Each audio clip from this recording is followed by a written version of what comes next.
Welcome, everyone, to our not last panel, but the second to last panel before the happy hour starts. So hopefully everybody can join that at 5 o'clock. My name is Tad Anderson. I'm the Global Manager for Venture Capital and Startups for the Worldwide Public Sector Organization at AWS. It's my pleasure to be here today. With us, we have Megan Metzger from Decode 42, Rick Gordon from Mach 37, Mark Soll, the CEO of Cypri, and Chris Nicholson, who is the CEO of SkyMind. If we can just do a quick show of hands, how many government people do we have in the audience right now? Maybe a third, okay. How many prime contract holders, commercial folks? A few. Startups? Did I miss anybody? That's it? We have 3 types of people? That's it? Thank you. Colleagues. All right. So what we're going to do is we're actually going to have each of these guys talk for about 3 minutes and just do a deeper dive into their background, what their organization does. And then we're going to have some Jerry Springer-like discussion, hopefully, to keep us entertained as you. I would ask that you start thinking about some questions because hearing from you would be much more interesting than hearing from me. So please have some questions ready and try to get involved in the discussion. Megan? Sure. So thanks so much for having us today. I'm Megan Metzger. I'm the CEO and founder of Decode 42. So we are a graduate level accelerator type program, and we focus on finding emerging technologies from the private sector and helping them figure out how to quickly get into the government. On the flip side, we work with a lot of government agencies on understanding the upcoming challenges, where innovation and where change is needed across their organization, so we can help identify trends in the private sector industry and help accelerate those types of technologies into the space. So we're currently running an artificial intelligence and machine learning program. We have an upcoming developer tools and platforms program, and we're also doing fintech and blockchain later this year. Awesome. Was that 3 minutes? I think I got a little bit longer, but well, now Rick has a little more time. So I'm Rick Gordon. I'm the managing partner of Mach 37. We're a vertically focused accelerator focused solely on the cybersecurity market. We were founded in I guess 4 years ago, really based on some analytical work done around this venture ecosystem. And the question that we were trying to answer is why, if we have more intellectual capital in cybersecurity in this region, or at least the region between Howard County, Maryland, and Loudoun County, Virginia, we have more intellectual capital in cyber than any place else on the planet. Why aren't we seeing that intellectual capital being harnessed in a way that wasn't solely focused on serving intelligence community missions? And so based on that analysis, we identified several dislocations in this venture ecosystem that we thought we could build an accelerator to bridge. And so we went about building Mach 37, focused on doing a couple things to harness this intellectual capital. One is to train technical founders or first-time entrepreneurs and imbue them with a vision for their business that, of course, would allow them to be successful long-term, but would perhaps even more tactically allow them to inspire seed investors to give them money. We find talented individuals that have that essentially represent every facet of skill required to take a company from inception through scaling it and brought them into a mentor network, making them available to all of our entrepreneurs, at least at first to advise them, and then perhaps as they mature to join the team and grow it. We also found, importantly, let's say a coalition of willing. I wouldn't say early adopters. What I would say, if I can channel Jeffrey Moore, early majority customers, which are really, really scarce in this region, that are willing to buy COTS from startups that may just be ready to get venture funded, but perhaps haven't gotten it yet. That's critical for our companies to demonstrate product market fit, especially in this region where getting venture capital is so difficult. And then, of course, capital, access to capital. We give them a little bit of money. We make a $50,000 investment. We take a small equity stake in them, but then we go about helping them raise more capital. 65% today, 65% of our companies have gone on to raise sizable seed rounds, which in our view is world-class, as good as anybody. And so we really feel good about that. Cool. Thank you all very much. I apologize that we are, I guess, the last panel standing between, or the second to the last panel standing between. So If I may, by way of a quick demonstration, I would like everybody to stand up because I'm going to tell you what we do. So if everybody would stand up, please. Come on, it's late in the day, 7th inning stretch. I can't get back out. Now, You can stay. I've done this in rooms of 1,000 people, so usually there's going to be one of you who I will roast at the end of this. I want those of you who have PayPal accounts to sit down. I just did it. Did you do this one? That one? Okay, so of those of you who remain and do not shop on Amazon, I want you to sit down. So anybody standing, if you shop on Amazon, sit down.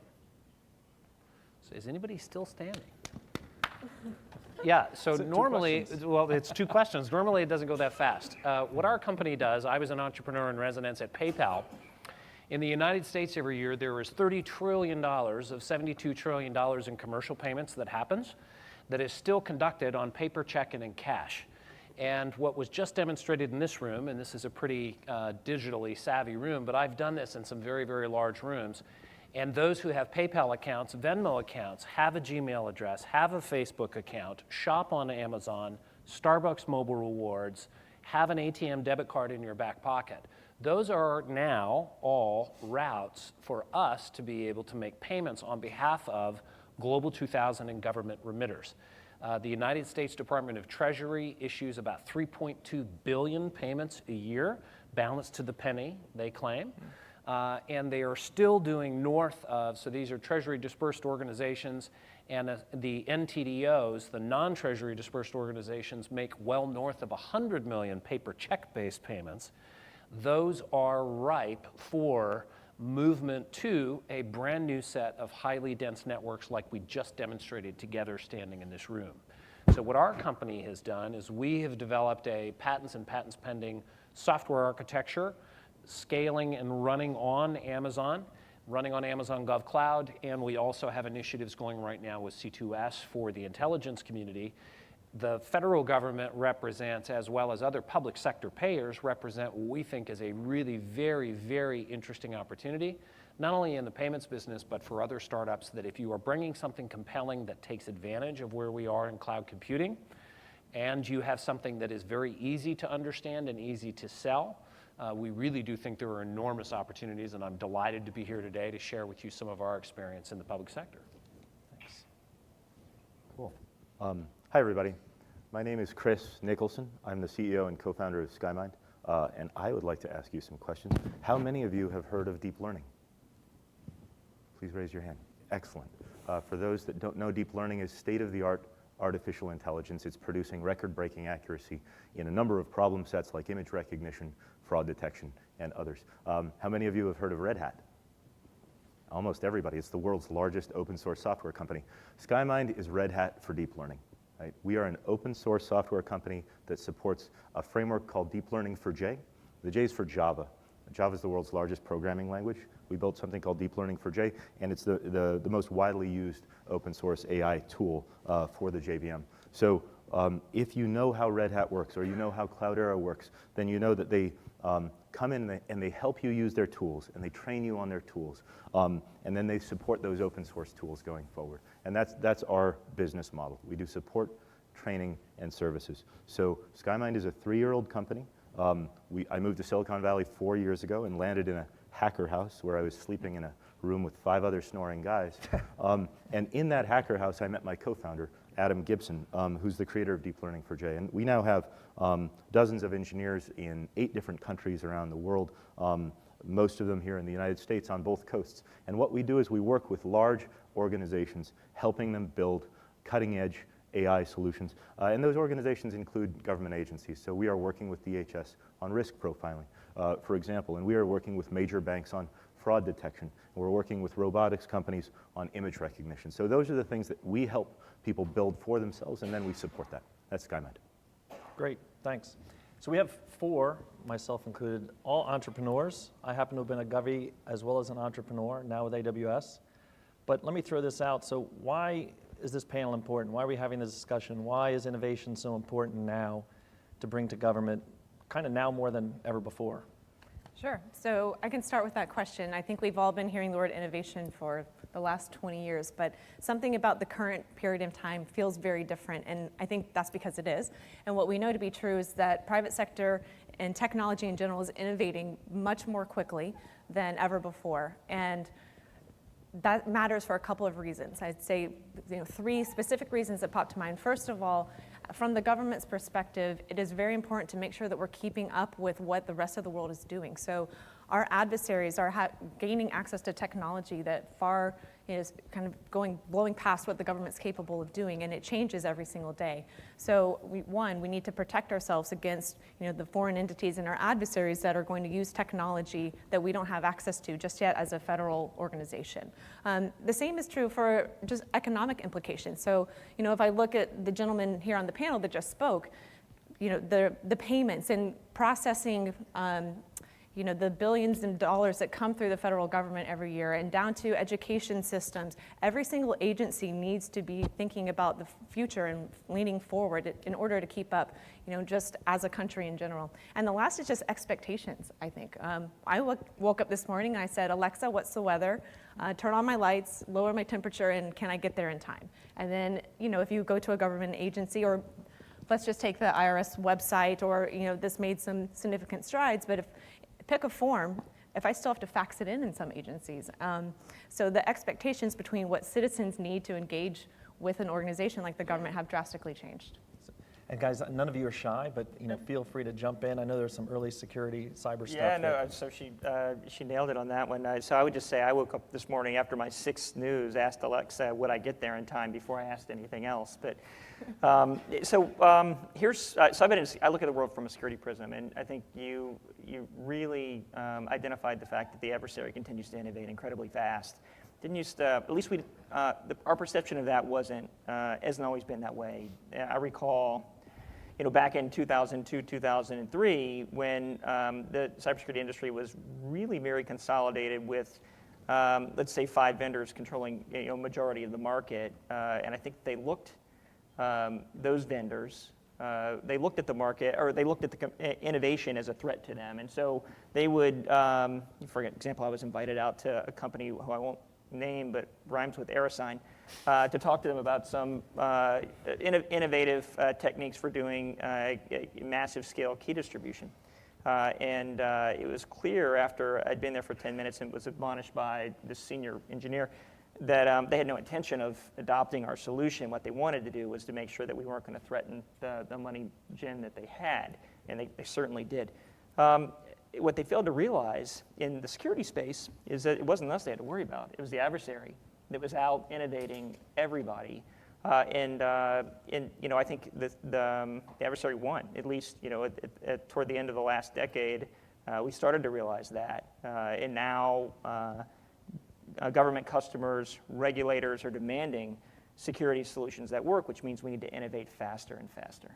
Can I add something before the next 2 gentlemen go? Because I think they are excellent examples of what we're talking about here, which is also just the level of expertise that's required today. It's, we're moving away from the ability to have organizations that can provide the level of service that's needed. And deep learning 4J, for example, I know Chris and I were talking before the session, there's only a handful of deep learning experts around the world. So, trying to find those really focused technological areas that can bring in that innovation is going to become much more critical. And hopefully these guys can kind of speak to some of that as well.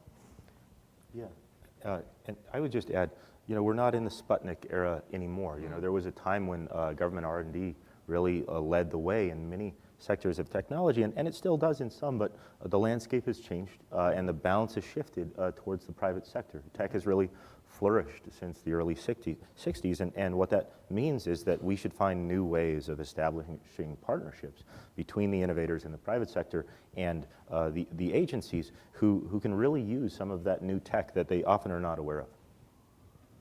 Yeah, I would take it even higher than that.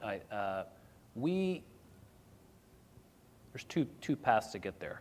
I think we are not dealing with Soviet era development of technology, sourcing of technology, development of core IP. So it's a great point that DARPA is not the center of the universe any longer. NASA is not the center of the universe anymore. Even if you look at where we are from an aerospace perspective, once upon a time, the military-industrial complex was the place that all the technology was purchased. what we see happening, two key things. Number one is that the move to COTS, to common off-the-shelf infrastructure, and the acceleration of the acceptance that all of you as treasury agencies, as government agencies, all of you as procurers of technology are increasingly looking at the private sector for things that are being done in the private sector, and there is no longer a reason not to use those. Yes, there may be peculiar things like it's an ITAR-specific load, so maybe GovCloud has to exist in order for you to be able to adopt it, but the government no longer, especially with reduced budgets, has the capacity to be able to pick proprietary technological solutions. That's number one. Number two is, and this is perhaps because government is one of 5 logical verticals that we support. We also support the demands in the legal services space, $30 billion a year of money moved for class action lawsuits. That needs to be done at scale on networks like we just discussed. The insurance industry and all of its many subdivisions, the travel industry, so airlines making baggage claims or goodwill payments that they have to do, and of course the CPG space. For us, government represents one of a number of verticals that are going through this sea change. And I tell people over and over and over again that what is unique about Amazon, and can I do a plug for Amazon? Mm-hmm. Sure. Okay. So the truth be told, what Amazon is doing is in some ways, it's unfair for us to be building software companies in this era. I totally agree. So much of the feature function that we once upon a time would have had to build from scratch is either already in production or is on the roadmap. And it's because we are all collectively sitting on top of the standards bodies. We are standing on the shoulders of a lot of stuff that is no longer controversial. We aren't arguing over whether or not Java is going to succeed. We aren't arguing over composable APIs. We are not arguing over TCP/IP. So much of that is already in the cake. And with Amazon, the capacity to be able to innovate and take advantage of this trend moving to, as I say, the SaaSification of the enterprise, I will tell you that in some ways, government and public sector, I'll make a controversial statement.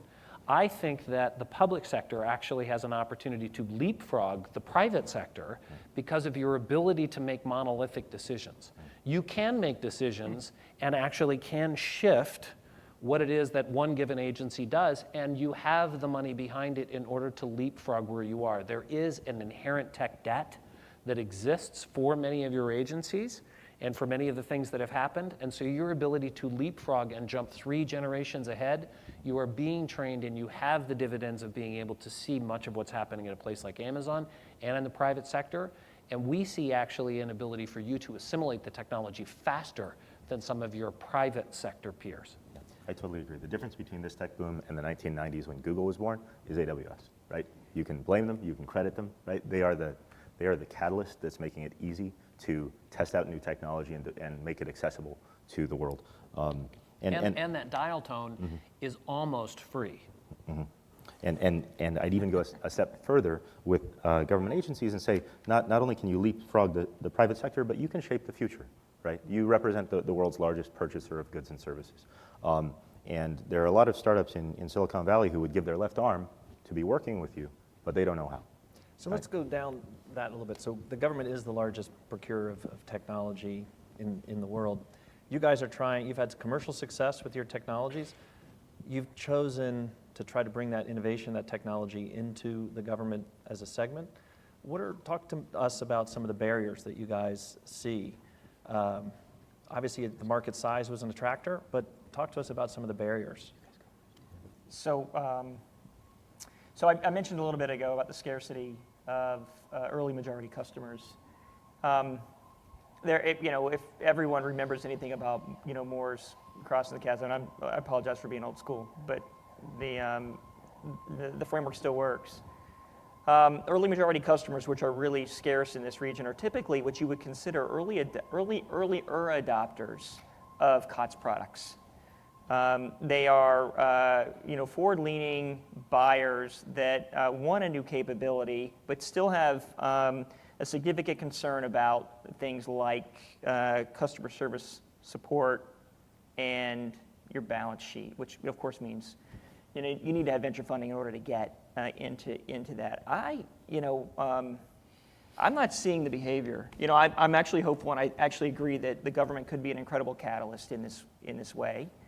But I'm not seeing the behavior, at least in the security industry, of buyers. Cloud's a good example. Our companies deliver a lot of services to the cloud, being slow to adopt, SaaS products, and I think it is inherently because they're not incentivized to behave like early majority buyers.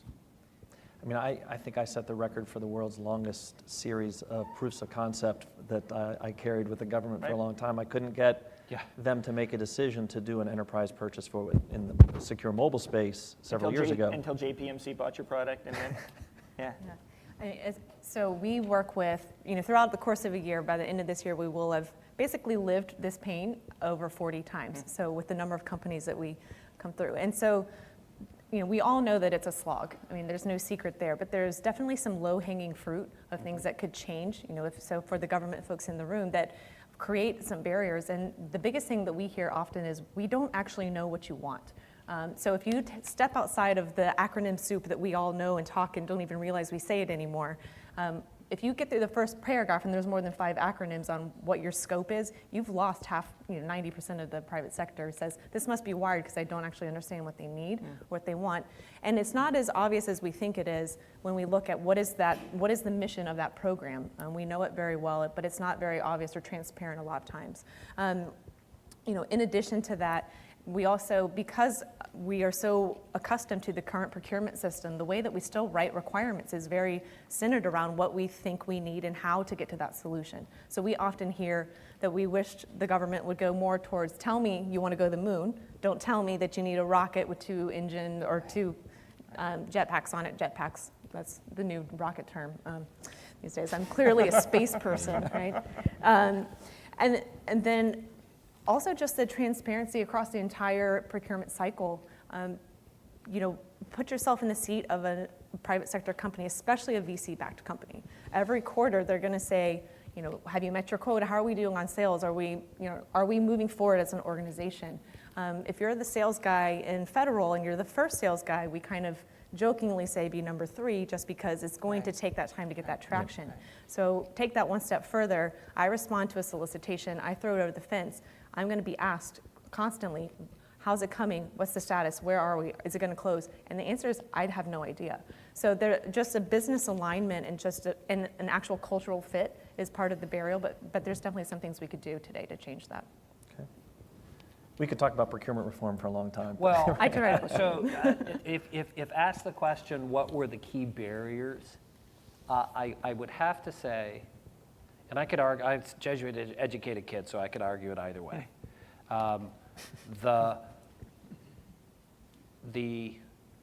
The opaque process of procurement and the way that decisions are made, and having to go through a specially designated 8A because the person who is buying the product knows that it's the only way to get through the federal procurement thing. So I need you to do this thing where you're going to give away 51 cents of every dollar you do, but it's the only way you're really going to be able to do.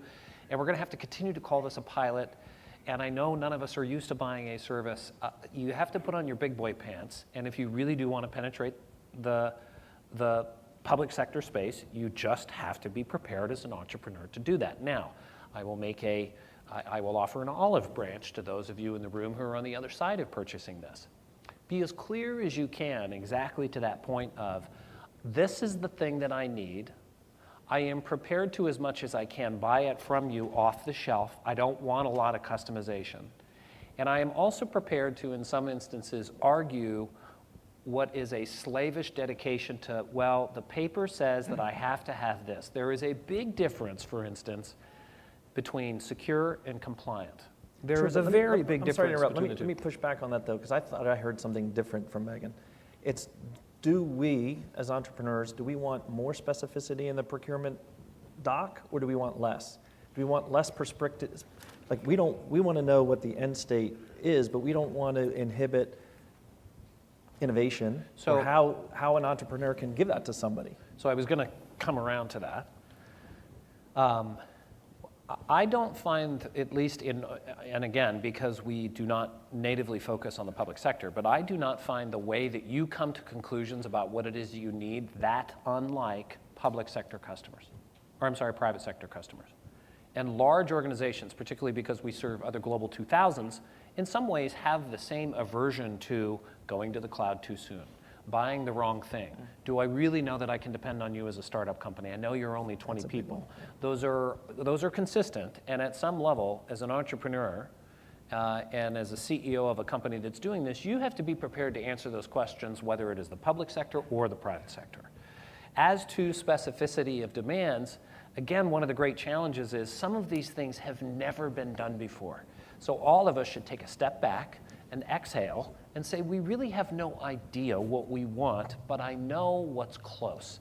And so the one thing that has been frustrating to me is the inability for us to be agile, because the requirements, even some of the agencies that we employ in, are still very doctrinaire about this is a software product. They're still not quite ready to buy things as a service, so they still treat us as if it is a software product. Change management control regimes, governance regimes that are still used to buying it as a software product that goes into a data center.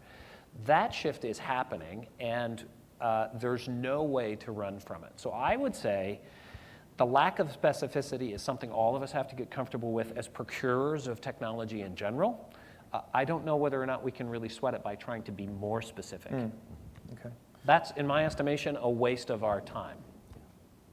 Yeah, if I could just add, I think there's a couple different interesting ways to think about this problem of matching startups with agencies. And it is a matching problem, right? That's the interesting thing to think about. Just like Amazon has all the books in the world and it has hundreds of millions of customers, right? There are a lot of government agencies and they have a lot of RFPs out there. And on the other side, there's a bewildering array of new startups that nobody's ever heard of, right? So the question is, how do we find the right tech for the right use case?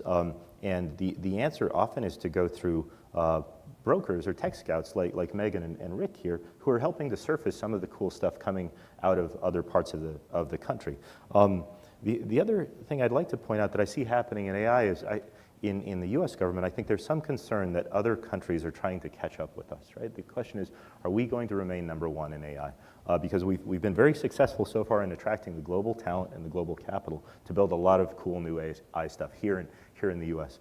And the answer, as far as I can tell, is we can stay number one by funding AI, right? And there are three ways that I know to fund it. You can do R&D grants, you can do investments through something like In-Q-Tel, or you can buy from those startups, right? And that gives them, just like with SpaceX, right, which is producing amazing stuff from the private sector, better than larger companies in many cases.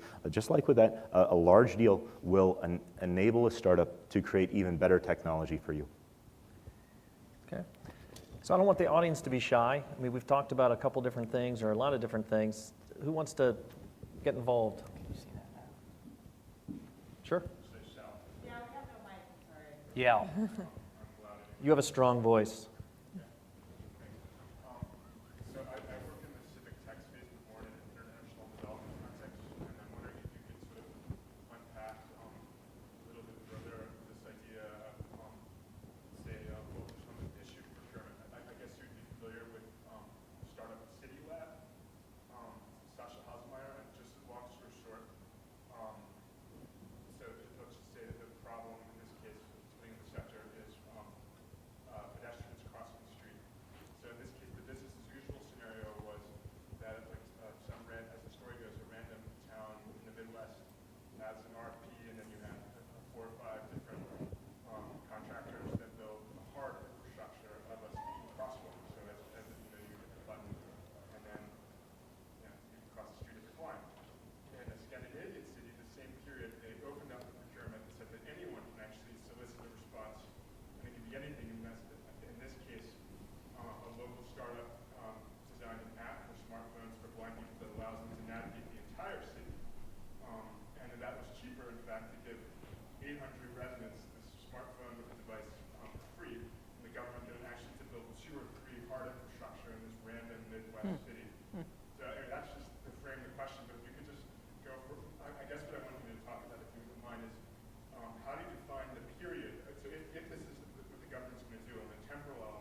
prescriptive RFP, it always would have to be outcome focused, and then it has this issue of time that's attached to being able to actually fulfill the requirements.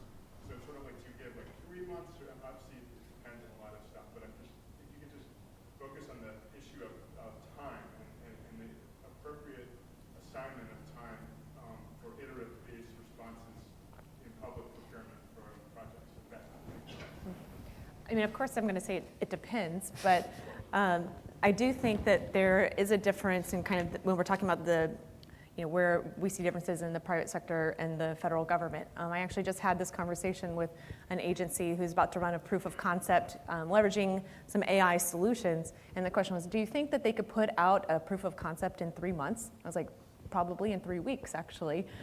So there is a little bit of a different perception on what it takes to get a proof of concept going and actually start testing. So especially with the enablement of AWS behind a lot of these, you can do those things much quicker. I think it's going to depend on the scale. So when we talk about innovation, especially even just internally, we're always talking about what's going to be the next level of innovation. We can talk about blockchain, but truthfully, there's a lot to be done, even at the most basic level of automating forms, and can we now have workflows that we don't need a human interaction to schedule the meetings. So when we talk about government innovation, I think we need to look at both some very low-hanging fruit of it's not sexy, it's just very tactical operational things, and then we can also talk about autonomous battleships and everything in between. So depending where you are on that spectrum is probably going to help define your time frame. But I think we hear from startups and just the private sector quite a bit that they would rather show and not tell. So rather than writing the 100-page response to the RFP, can we come in and quickly stand something up, use GitHub, use AWS, and just at least start getting some iterative feedback on that out of the gate? And that shouldn't take that long to do, depending on the question. I would want to chime in. By a show of hands, does anybody here think that the RFP process works? Procurement guy. Are you in procurement? I'm on the IT side. I buy stuff I've been buying for 25 years. It works. You just have to know what you're doing. You do your market research, then you put out your request for quotes or request for RFP if that's what you need. And I have found that almost always, I would say 90% of the time, the best value is also the lowest price, because the company that knows what the hell they're doing is doing it for the best value, the lowest price.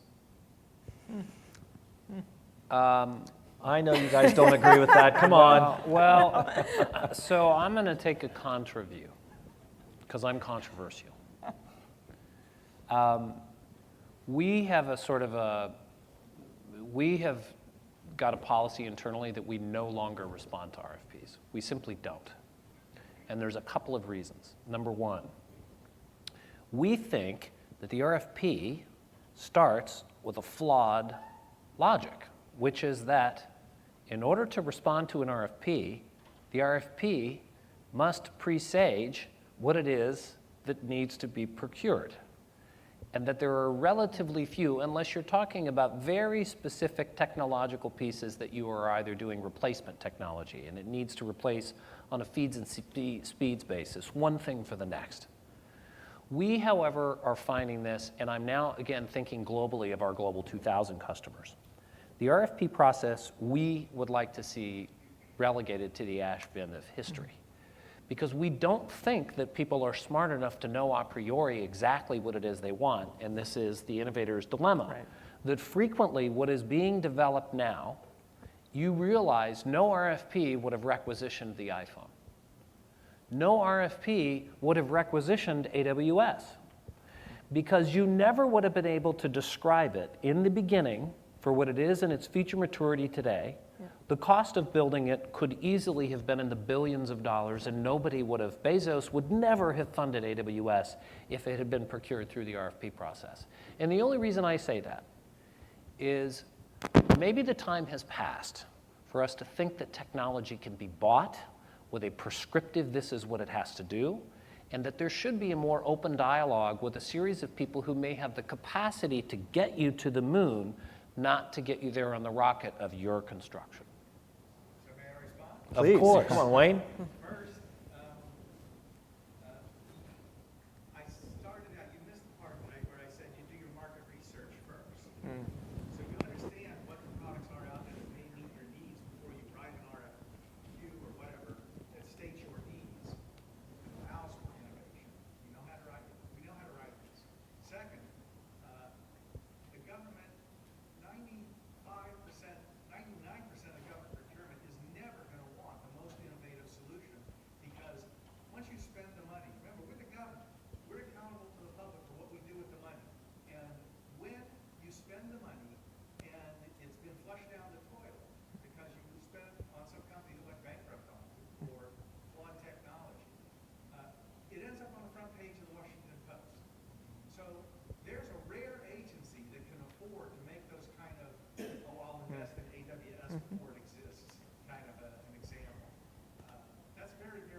Sure. So can full I jump in? disclosure, hold on, full disclosure. Wayne and I worked at OMB together 15 years ago.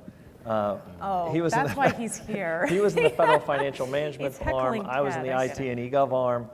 We haven't talked since then, but we did reconnect right before the So am before I the allowed session. to savage somebody But- from the restaurant? Yes. Yeah.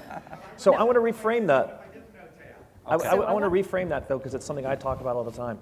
Government wants access to innovation, but they want it without the risk. So Right. what can we do on our Sure. side to reduce the risk to government? Well, I think can I? And you can respond to the Well, other let me stuff, move to too. but one Okay. quick one. She's Go ahead. scrappy, Yes, I go would ahead. not. You realize, implicit in what you're saying, is that you are paying factors more.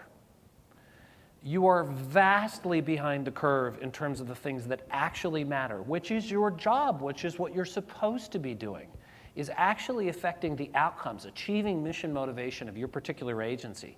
So how is it that we could square paying more by factors, not by 1x or 2x, but by 5x or 10x over time, and getting a vastly inferior solution?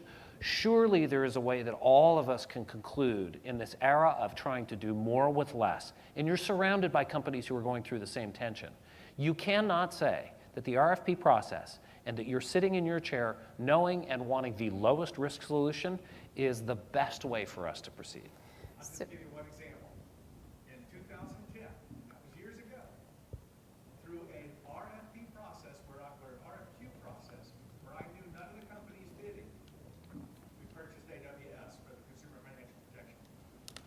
So in 2010, would you have said it was too late to purchase an AWS solution at that time? Did we miss the boat by then? Where I'm going to chime in here is a couple of things. One, based on personal experience of many moons ago, I actually served as a contractor doing that market research. And this is not, a jab at any contracting officer or specialist here, but especially come end of the year burn, you've got a stack of procurement to get through this deep. My market research was Google. And I hope you have some good SEO on your website, because if you're not coming up with what I'm looking for, I didn't find you at the time, and I had to get it, I had a day to complete it to check that box. So I think there is a little bit, because of the rate of innovation, all the things that we've talked about, a much bigger need to get outside of the cubicle and see the innovation itself, because there's a lot of these things can't be described. But then just this morning, one of the companies that we work with, and caveat here, where we differ as accelerators, we work only with established products. So some of our companies have raised $54 million in funding, and they're working with financial institutions. They just look at the government and say, that's a very long road to go. So we are working with those established companies, but just this morning, we had one of our companies pulled up a perfect RFP. You read the scope, it is written to them until you get to the part where you have to respond, and you need an Oracle specialist, and you need 20 other specialists in there. And it was a $700 million RFP, and they said, I swear I could do this in 10. But they couldn't respond because they could not meet the majority of the requirements in there, and just a number of other factors that we all know to be true. But so I parts of what you're saying I agree with. I do think there's many exceptions and a lot of room for some improvement in that area. And I just want to sort of reframe or pull at what you said earlier, because I want to make sure I heard you exactly right, which is, did you say that, and maybe this is a flawed presumption on our part because we're all in technology on the commercial side, but did you say that government doesn't really want innovation? Or just No, I didn't say that. yeah. I said you can't take the high risk of the small company to start Right. that doesn't have an established market. So you cared about the balance sheet. Right. And just to comment on your point about those specialists, that's when a company's supposed to partner with somebody who has those other experiences. Yeah, it's not ideal, but we don't buy isolated products. One of the issues you said about buying SaaS is we've got to integrate it with other stuff. And Sure. if I'm going to integrate that SaaS with other stuff, that's got to be a factor. So Yeah, so I guess yeah. one other comment on that thing in particular. So yes, partnering is still a very, very necessary thing. I mean, we say that 99% of the deals our companies end up winning are through a partner network. So completely agree. I think the difference and the challenge with this one in particular, and I think it's representative of a larger issue that we're talking about, is those requirements for those specialists were only there because they didn't know that that type of solution that they could offer existed that they didn't actually need those specialists. So they could provide integration and some AI capabilities in a way where you didn't need to port over to a new system and leverage an Oracle database specialist that knew how to do a migration. That wasn't needed because you didn't know the solution existed in the first place to draft requirements in that way. Does that make this sense? is a really interesting sort of topic, and if other people want to jump in, that would be great. But on our side of the table, we talk about taking risks, we talk about failing fast, and then going in a different direction. And the challenge we have is in government, to Wayne's point, when there's a failure, when someone makes a decision to go in a direction to create innovation and bring it to government, and it fails fast, medium, and long term, that person might not get to be in charge of a procurement again. They lose their job. Right. There is a completely different type of motivating end to it.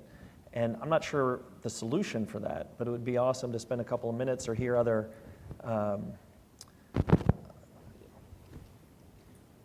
Yeah. I know, we're meeting right after this.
Right. So that education of both sides of the fence needs to happen. So is there any world in the any bodies or world in the entrepreneurs world that's actively trying to educate government on how to take opportunity risk in a more coherent way? If I could jump in, I think there are some structures where government and entrepreneurs can get to know each other very well, and including some of the new procurement vehicles like OTAs, right, where frankly, in DoD terms, you're dealing with budget dust, right? It's not a huge risk, right? And you have a series of tiers where people do a stage, get to know each other, figure out if they're meeting the needs both ways. So that's a conversation, and it's a consultative sale is what we would call it in Silicon Valley, where two people get to know each other on a ladder of escalating commitment, right? And that's really a great structure, because you're not talking about hundreds of millions of dollars at all, but you can still make it worthwhile for some cutting-edge technologists to come to government and help you mitigate another risk. And it's because you mentioned the risk of failure, and I think there are two forms of failure. One is like wasting money, and the other is seeing your country catastrophically hacked, like we saw last year, right? And I think we definitely have to try to mitigate both those risks. The IRS wrote, this is 2 years ago, the IRS wrote 35 million paper checks for tax returns. 3 million of those were for fraudulently filed tax returns. Of the 3 million, there was one instance, at least one instance that we know of, where 25 of those paper checks were sent to the same mailing address, despite the fact that those tax returns were filed from all over the country. So Wayne, the cost of not adopting a solution that might cost $1 million. I love that term, budget dust. I'm going to use that. Isn't it amazing? Yeah. Budget dust. I need somebody to say, that failure for $2 billion worth of lost tax returns is acceptable, but spending $200,000 or $300,000 in a consultative sale with somebody who meets a rational test by you, as gifted as you are at procuring technology, how is that worse? And not to go down this. It's, yeah, no, I mean, it's I'll answer. Actually, the IRS probably has the authority to contract with your company to act like a collection agent. In other words, the collection, not act as a collection agency, but contract like they do, where the company keeps a percentage of what is recovered. And so in your case, if $2 billion worth of tax returns or fraudulent tax returns are not issued out, you would keep a percentage of that. Yeah, but from a procurement perspective, why not take the position that FEMA, who needs to be able to sprinkle dollars from helicopters when things occur, and so the ability to have a payments infrastructure that is adaptable to the issues of FEMA, and it's the same shared service architecture that runs in a secure environment as the IRS might use for configurable business logic to stop fraud before it occurs, because right now the IRS pays, then chases. Why not chase first, then pay? Why is it turned into debt collection? And then the United States Marshal Service, which is responsible for making 25,000 payments for those who are either fact witnesses in federal trials or exist on juries. I don't understand, why wouldn't it seem logical to buy infrastructure, if properly constructed, to do this, especially because it is budget dust? Why not get to a place where you could buy some of this technology and fail? $1 million can't possibly be the same thing as procuring software infrastructure that costs 10 times that and then fails. And we have plenty of examples of that as well. So I say this sort of as this is a contract in arms, because, and I'm not saying this just because I want to sell more software to the federal government, but I do wonder, because of course the title of this panel is Accelerating Innovation in Government. There is a question of will, I guess, and leadership to be able to say some of these are small risks. So the perversion there is that to hire you, they have to spend appropriated dollars. Yes. The money that is recovered goes into the treasury. It doesn't go back to the pay. agency. So that's why I suggested preventing the fraudulent payments, not paying checks. Prevent the fraudulent payments and keep a percentage. Performance-based contract. So I think one of the things that I think I've observed over, well, I guess over the last 20 years in government procurement, I actually think the government's pretty good at early adopting. Yeah. I think, if you think about innovators and early adopters, especially if it's mission-oriented, in the scenario that you articulated, I actually think that might actually push over the threshold where bespoke systems will integrate technologies that are coming from companies that represent greater risk. When you start to get a little further away from mission and more towards sort of back office or just improving efficiency, I do think that you start to lose that. You lose the imperative or the motivation of individuals to actually be willing to take that risk. That's a sales issue. That Actually, has everything to do with the construction of the company and how you sell your wares to the market. So actually, I don't think it is. I think it has to do with the motive of the individuals making the purchase and their willingness to assume risk in certain cases when mission matters, and not in other cases when it doesn't. If it's just an efficiency gain. And so I haven't proven this. It'd probably be an interesting study to see if that's the leading dynamic that is causing this a chasm within this sort of federal ecosystem to be incredibly exacerbated from early adopter behavior all the way to late majority behavior. Just listening to you talk, at first I pegged you as a late majority buyer. But then you said you bought AWS in 2010, and so maybe not. Maybe not. Well, I just want to respond. There is exactly what you said about the savings. Many times in my career, I have had opportunities where I've explained to the business side, if we do this, it'll save 60%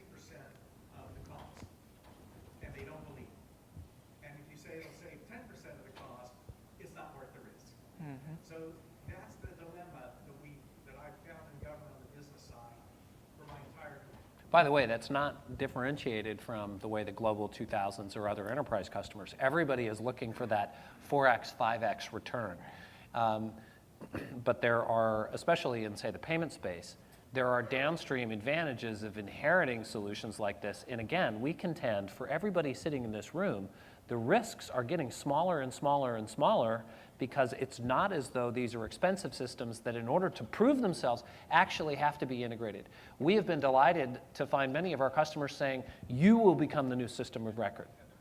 We don't want you touching that old line legacy system. If it is automating some other system as opposed to full integration, that is acceptable, especially at the proof stage. And building this increasing degree of trust with buyer and seller of the product, we think is, the opportunities are ripe right now, and the ability for you to try these things we think is quite low. We're actually a little over time, but did the gentleman in the back have one quick question? Yeah, well, Mark Soul's statement about RFPs, it's been my experience that you probably have to make that work. You probably have to shoot every third lawyer on your side, and every third lawyer on the government side as well, because it would automatically go into a lawsuit. Yeah. You don't have that backup documentation for that, and you have just a verbal, you'll lose every time. So we're ending this session with talking about eliminating lawyers, which means this was a great session. Except for the lawyers in the room. So appreciate and thank you, panelists and audience, for making this extra cool with the participation. Yeah. Most interesting panel I've gotten to sit on this week, so thanks to everybody. Only panel? What's that? Is it the only panel? No, I've watched several panels. It was the only one I moderated, though, yes.